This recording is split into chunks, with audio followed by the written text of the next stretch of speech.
Good evening. Welcome, class of 2023, family, faculty, school committee members, and guests.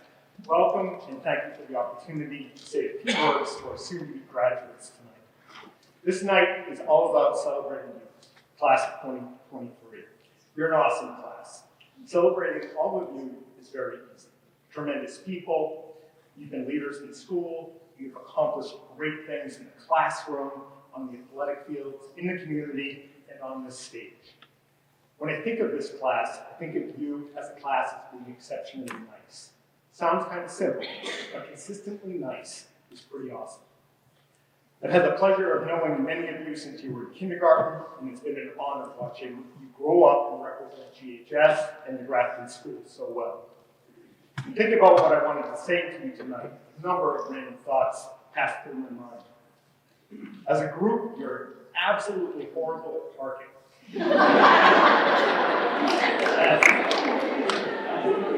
The number of accidents that were witnessed in that parking lot this year was unprecedented and obscene. When you raise your hand, you hit something or someone in the parking lot this year.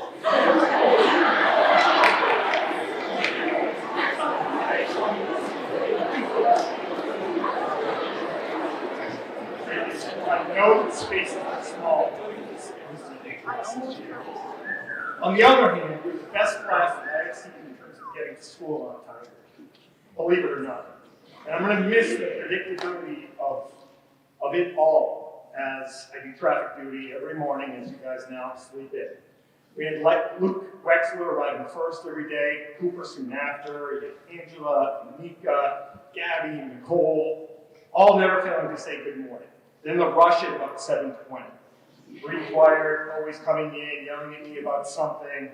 And of course, up in this, the indicator that my traffic duty every morning was over is when Keegan Gilmore would run by about 7:28, 7:29, he would run by, he'd grunt something. I'd like to think it was good morning, I don't think it was. But anyhow, that was really special. By the time you guys get to graduation, usually you have it pretty much figured out. And it's great to admire just how mature you are, how far you've come, and how most of you are pretty normal now. I get in this kind of zone of joy about this time every year, being very proud of you and thinking that all the headaches and the effort over the years were well worth it. Inevitably, someone does or says something moronic, and that takes all of that joy away from you. 2 weeks ago, Luke Herron and Aditya Kaki came to see me. Aditya had texted me in the morning. How he has my phone number, I don't know. He texted me in the morning. He said, this afternoon I'm going to come up with Luke and see you.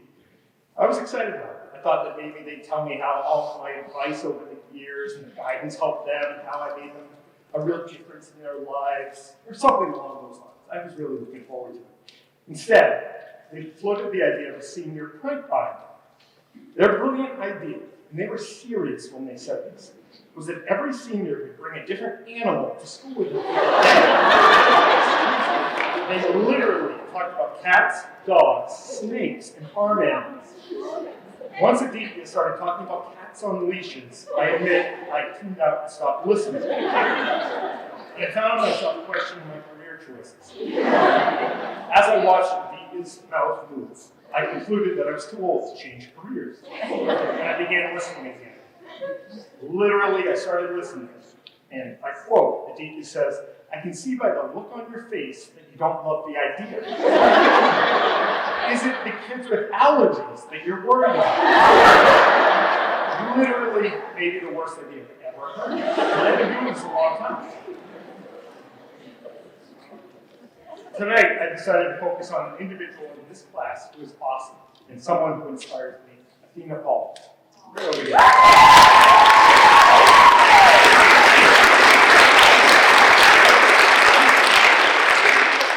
love to tell you that what I'm about to say is an exaggeration in any way, and I promise you it is. It really says something about this really special individual. She's the most resilient person I know. She puts all of her energy into the here and now, and Athena is one of the kindest people you will ever meet. I want to briefly share what I've learned from Athena over the years. All are things that I wish I realized when I was leaving high school. While it's a constant struggle to adhere to these three things, I wish I had tried harder to do so when I was your age, and I know that they can serve you well if you can do that. The first thing is to be present. I think that it's safe to say that it's harder to be present now than it has been at any point in history. While amazing technology at your fingertips 24/7 is incredible, that non-stop pull on you away from the here and now also provides unprecedented challenges. As I've watched Athena, she's constantly dealing with the struggle to do things that most others don't think twice about. Getting from place to place, communicating, managing her equipment, eating, etc. It's amazing to me that she never loses focus on the now. Whatever is before her at the moment, she's all in. She's the most present person I know. Dale Carnegie said, the best possible way to prepare for tomorrow is to concentrate with all of your intelligence, all of your enthusiasm on doing today's work superbly today. That is the only possible way you can prepare for the future. Doing just that, day in and day out, taking nothing for granted, battling sun up till sundown, is how a young woman with countless challenges and an infinite number of available excuses earned acceptance at UConn for the fall and is one of the best people I know.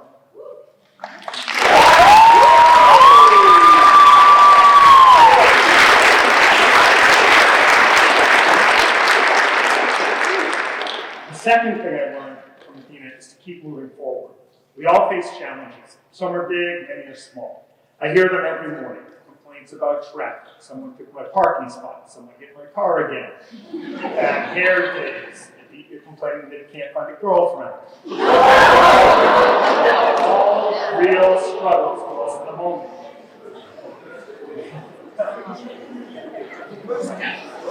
Yeah. Athena faces more real challenges in a single day than most of us face in a month.